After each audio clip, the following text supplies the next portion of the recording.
Today's podcast is brought to you by Dell Expert Network.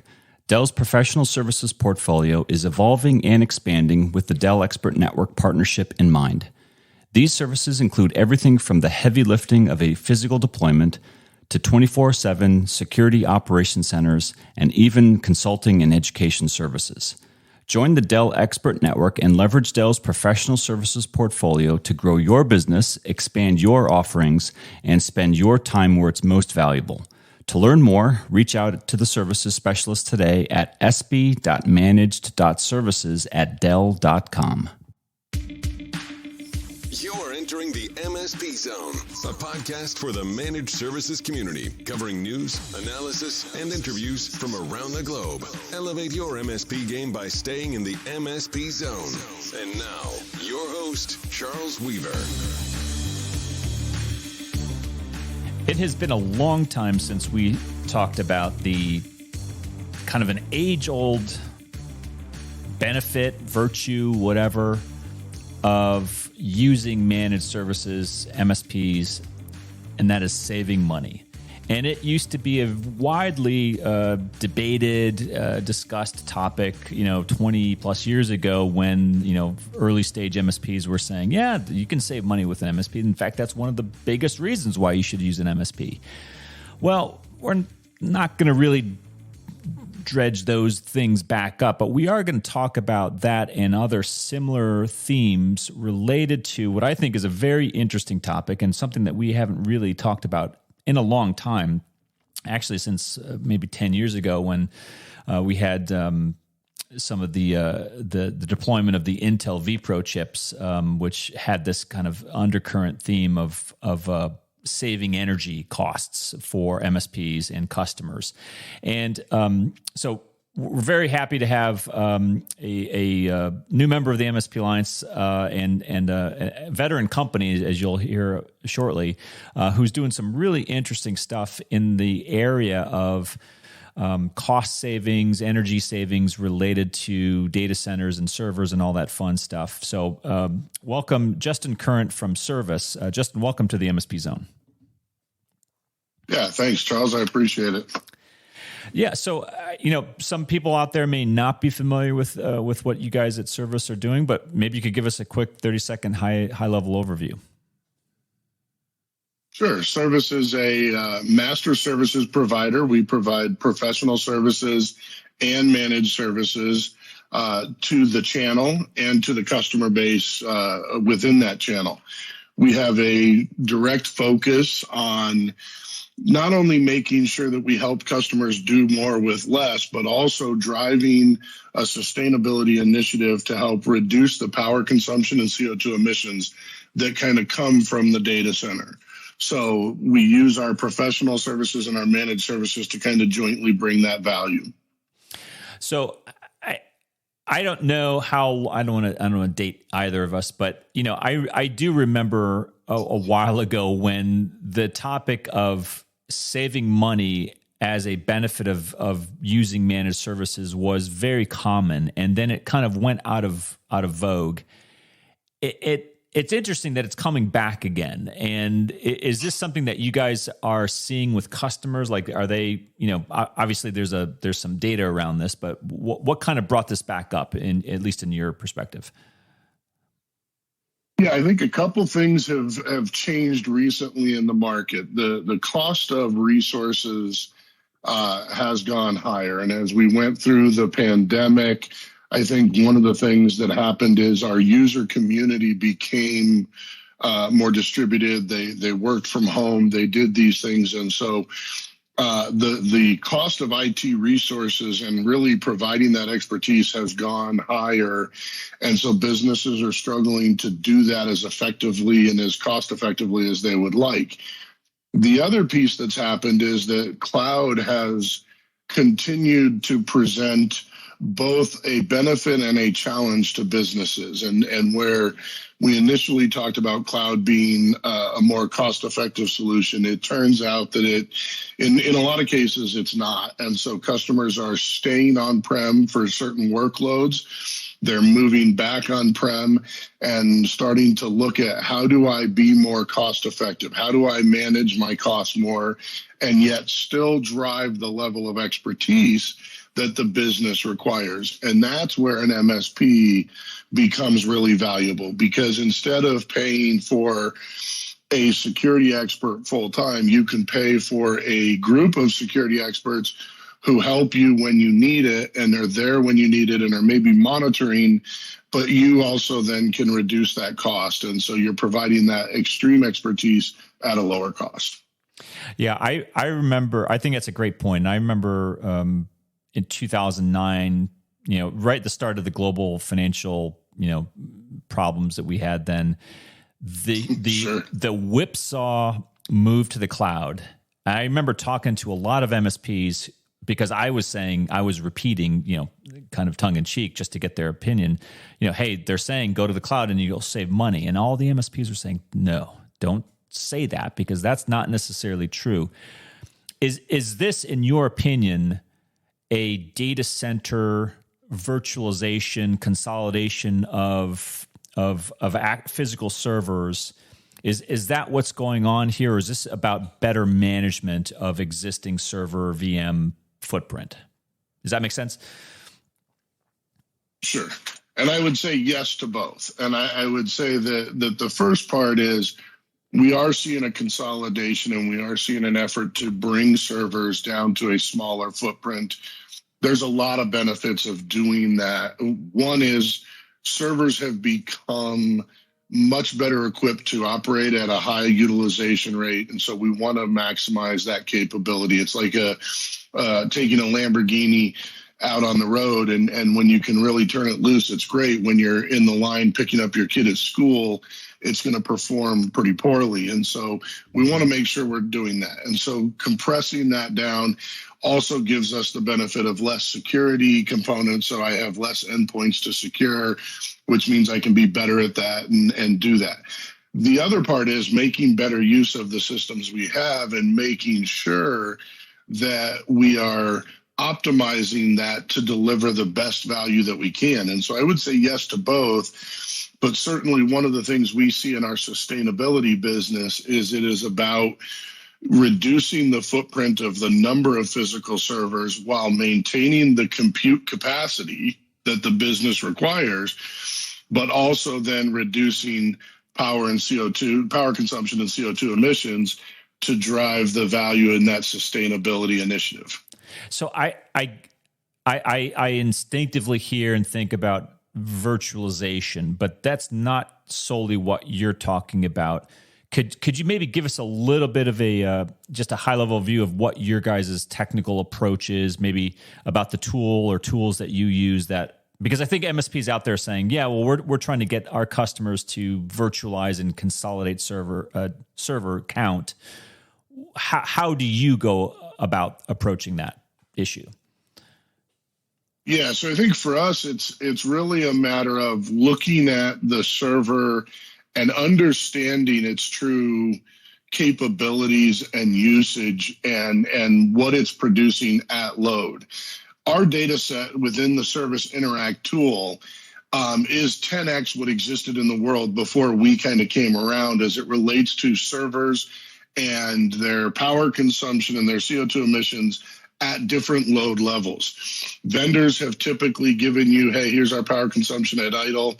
That's kind of the stat that is represented, but really that's not relevant because no server sits idle. And so through our last 5 years of testing servers and putting them through rigorous testing and capturing data, we've been able to build a data set that allows us to define at load what servers are capable of and what servers are going to be able to produce from and do. And so what we try to do then is leverage that information to say, okay, this is the compute capacity that the business needs.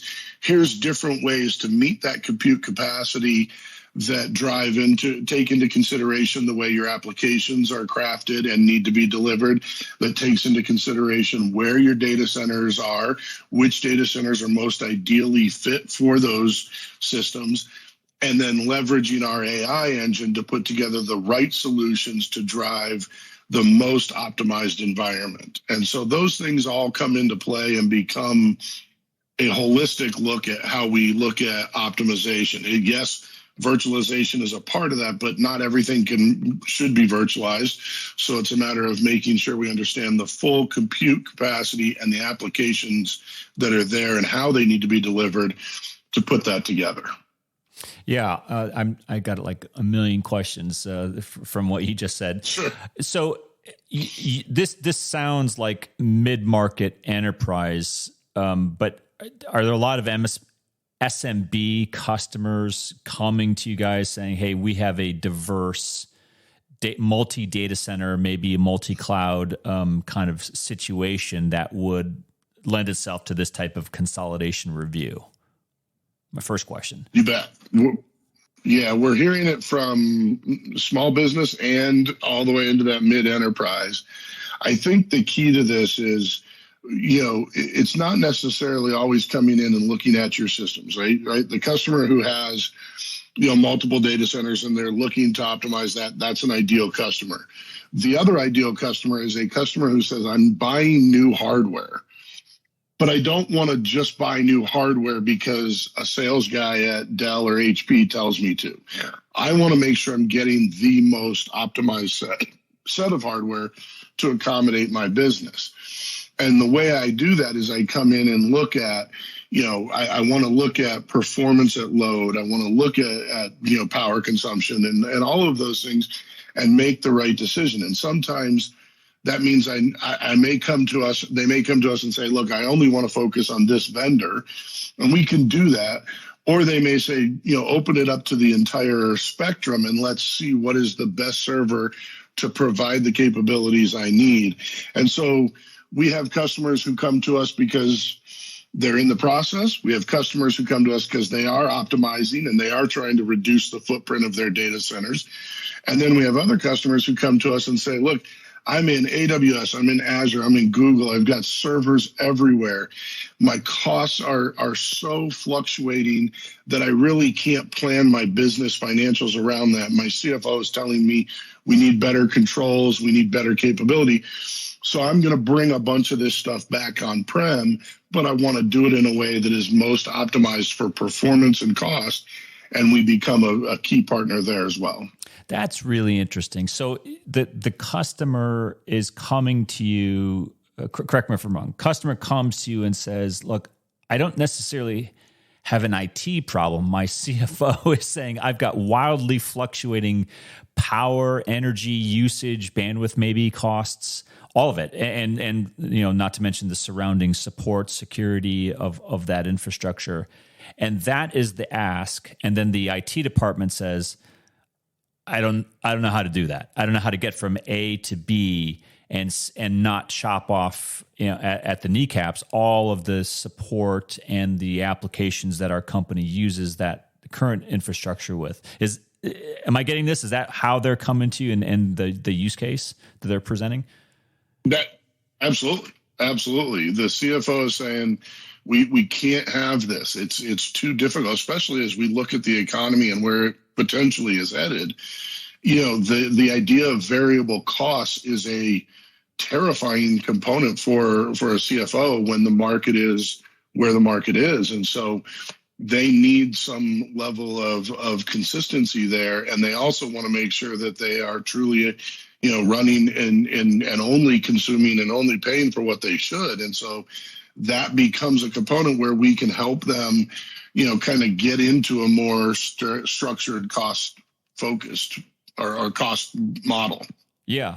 I was talking to an MSP the other day and just yesterday, and he brought up supply chain. Now, we've talked about supply chain before, but he brought up something unique, which was the supply chain is having an impact on his business and likely other MSPs who are saying their credit limits are getting tapped out because they're having tons of demand from customers, like server infrastructure, large ticket items that aren't being delivered because of the supply chain, and yet their credit limit is tapped out because of that, because they have to be on the hook financially for that eventual order whenever it gets fulfilled.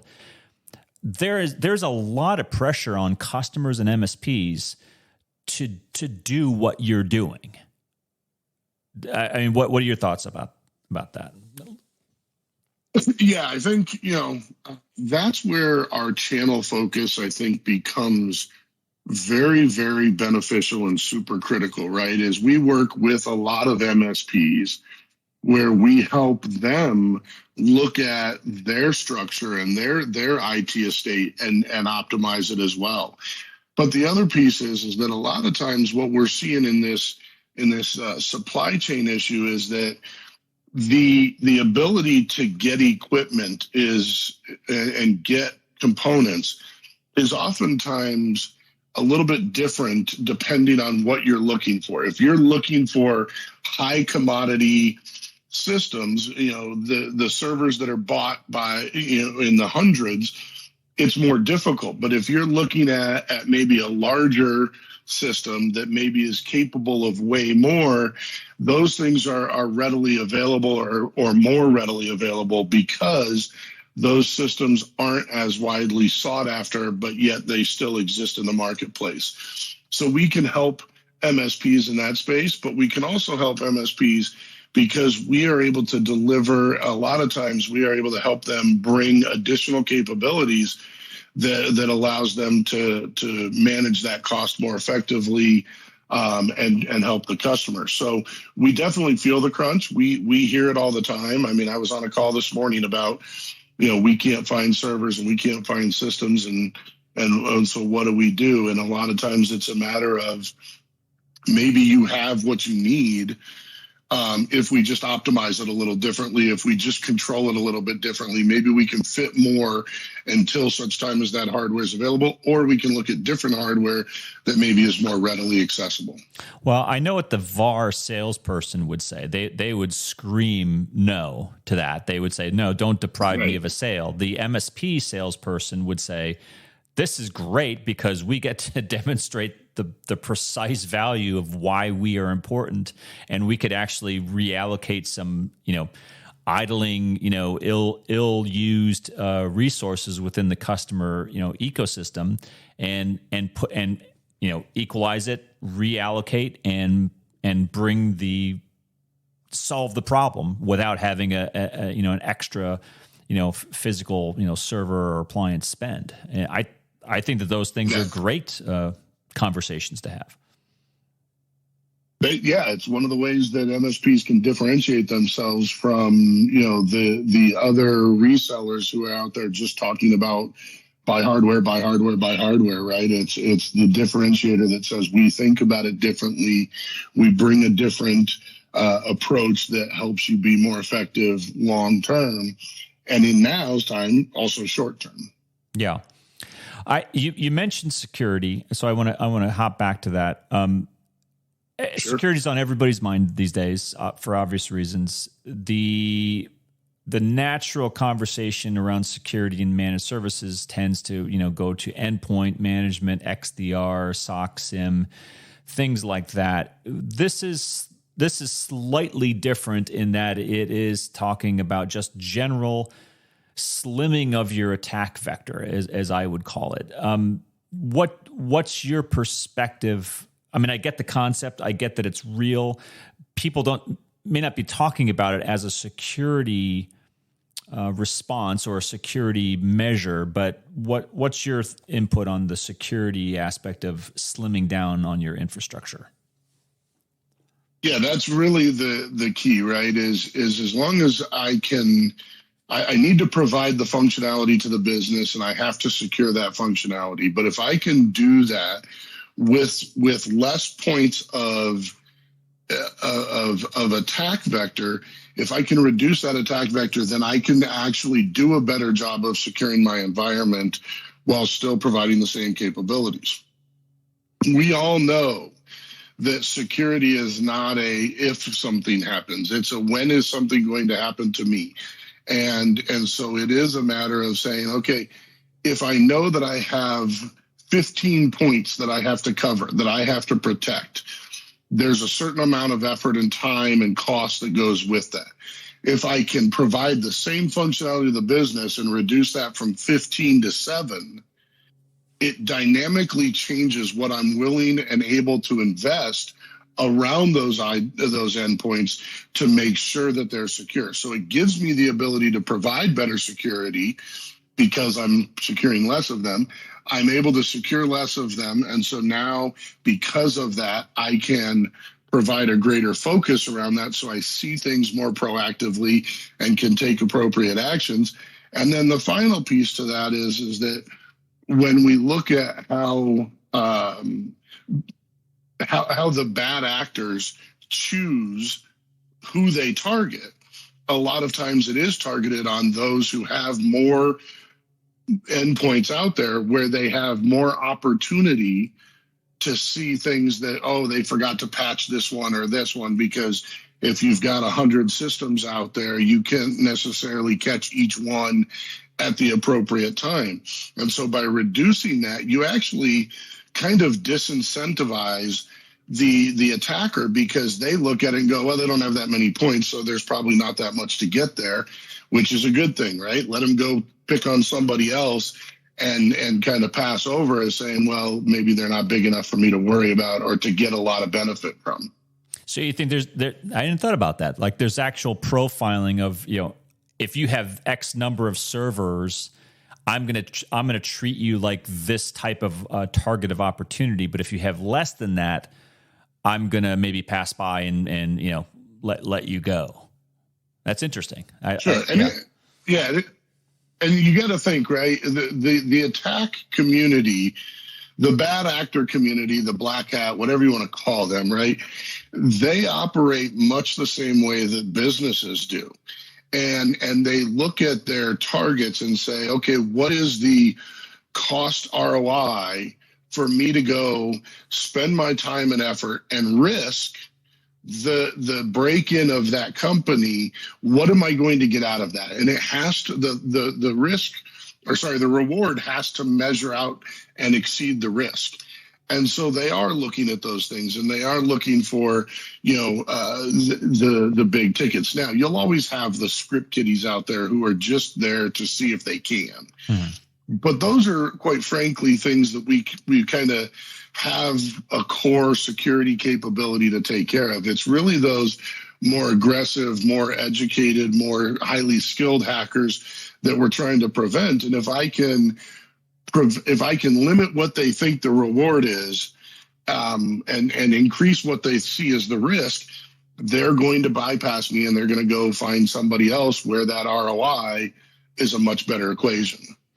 So I appreciate if you don't have this type of data with you at the ready, but I'm just curious, have you collected or seen any data related to kind of a before and after of, the service approach to, kind of data center server infrastructure consolidation, either on a cost cutting power, I guess most the big cost would probably be power and cooling, right? So any data related to that you can share? Yeah, we're typically able to help customers save anywhere from 40 to 65% on their yearly power costs as it relates to their server estate. And so depending on the number of servers that you have, that can be, anywhere from, $100,000 to millions of dollars over the year. We look at everything on a 3 and 5 year kind of program, because that's typically how businesses look at and depreciate hardware. And so we just want to kind of match that alignment. But we see that, that kind of savings consistently, where we're saving, in the high 50s, high 60s, even 70% on the power consumption that a customer encounters for a year. And when you look at that, that can be a significant savings. Just in power. When you then add in, just in power. So there's a whole lot of other costs. There's rack space that comes into play. There's your maintenance cost that's going to come into play, because the maintenance on less servers is going to cost less. And then there's a lot of soft costs that we don't even necessarily put a dollar value to, but we talk about with customers, which is licensing costs. If I reduce my server count, then I have less licensing. If I reduce my server count, I have less security cost. And so now I can look at things differently there. So we kind of look at all those pieces and try to bring that back together for them to show them a savings. And in a lot of customers' cases, we're saving them huge amounts of energy costs. We're saving them a huge amount of dollars on the actual soft costs. And we're adding in that we're reducing your scope 2 and scope 3 emissions. So you get to go out to the marketplace and say, my brand has more value because look at what I'm doing to help the world as a whole. Here's what I'm doing to reach a better carbon footprint. And whether your company has a stated goal at this point or whether they're going towards that, everybody's going to have to do it. Mandatory reporting is coming across the globe for CO2 emissions. I think there's companies everywhere who are saying we want to get to a net zero carbon footprint by some point. Maybe it's 5 years in the future or 10 years, but that's the target. And when you understand that a typical IT server can produce 3 to 12 times the CO2 emissions in a year that your car does, you start to realize if it's worth it to go buy an electric vehicle, boy, you better go buy 12 for every server that you have in your data center. And so you start to look at that and say, how do I take an impact here?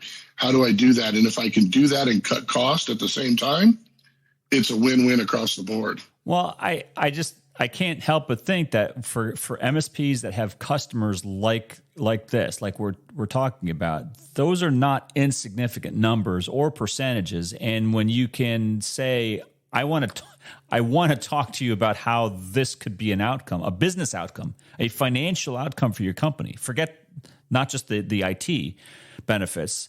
I can't help but think that there's going to be a huge demand and desire to have that discussion with the MSP to say, let's talk about it. Let's strategize. And those are golden opportunities. You bet. Yeah. So look, go ahead. And we're in a period right now where you're actually really progressive in having this conversation, because in the U.S., we're still growing towards the idea that we have to figure this out. The true reality is the U.S. power grid is not equipped to handle what we're putting through it. And we can't build power fast enough. We can't create power fast enough. So we have a power issue, and we have to all as a community start to say, how do we do less? How do we consume less? How do we get to renewable energy? But also, if we're going to use renewable energy, let's make sure it's an optimized use of that and we're not wasting that renewable energy, which we see a lot of as well. And so, Europe is well ahead of us. They're probably 3 years ahead of us in their look at power and their look at sustainability and how they drive to that. And so what we're doing is bringing that kind of methodology that has been tried and true in the UK and in Europe and across some of Asia Pacific, and we're bringing that to the US to say, how can we help customers do this? And so the MSPs who are looking at this and they're having that conversation, what we tell them is, you should have this conversation with your customers, because if you don't, somebody else will. And the idea that you're going to help drive this cost out of their business means they have more capability to do really innovative things around IT, whether that's, projects that you've been proposing for AI or machine learning or robotic process automation or all these things that are not new, but newer to the business that they've been holding off because they just don't have the funds to be able to fund that. Yeah, the potential is limitless and very diverse, and that's what I like about it. And what I like about it most, Justin, is that this is at its core, it's a financial business decision that happens to be tightly wound around IT. And this has been the maxim or the creed of the MSP, is that it's we're not just geeks, we're not just trunk slammers, going from door to door, business to business, fixing cables that snapped off.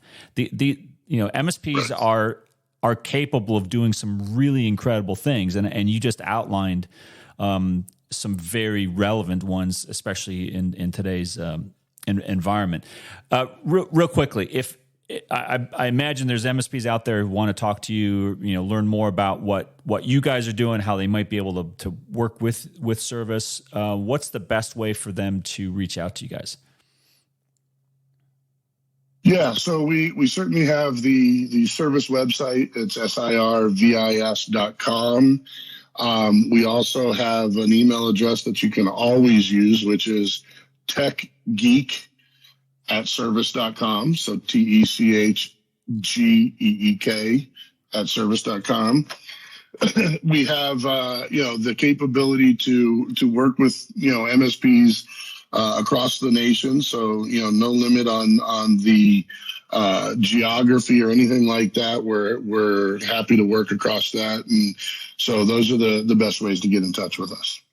Well, that's great. I hope people reach out to you and start a dialogue. I found this incredibly fascinating. I think that this is a really important topic, and especially in today's, whether you think we're in a recession or not, there's a lot of people who are looking to cut costs. And if you as an MSP can approach a customer and say, I've got an idea for how you can cut cost, no one's going to run you out of that meeting. No one's going to, stop short and say you get lost. They're going to talk to you, and they're going to want to know more. So, absolutely. No, and listen, we love what you guys are doing, and the podcast is phenomenal. I listen all the time. So, really appreciate you giving us an opportunity to talk and be a part of it. Absolutely. Anytime. Justin Current from Sirvis, Sirvis. Go check them out. Talk to Justin and his team. This is some really good stuff, folks. So if you're not already thinking about this, if you're not capable of having these types of conversations, talk to Justin and the team and start, because this is very relevant, and it's something that your customers will thank you for. Justin, again, thank you for coming on to the MSP Zone. And until next time, that is all. Thanks for listening. If you enjoyed today's episode, please give us a like. Make sure you are subscribed to the podcast so you will get notified when future episodes are released. We will see you next time in the MSP Zone.